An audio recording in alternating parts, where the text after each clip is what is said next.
Gina with WTI, and if you're looking for a really fun and easy to apply accent to any wall, then I recommend checking out this set of 15 wooden hexagons from Kim Darrow.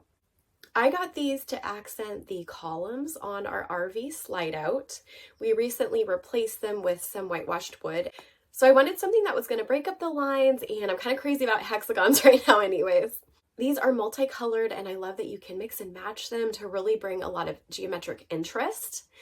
Now these do come with some self-adhesive stickers that you can apply to the back, and that works really well for a smooth surface.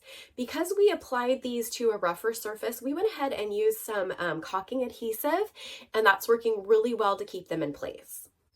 These are about 1/4 inch thick, and I like that because they don't stick out too much from the wall, but just enough to give it some depth. And it's also nice that each piece comes with its own individual grain pattern. I'm really pleased with how easy these were to install and how they look, and that's my point of view.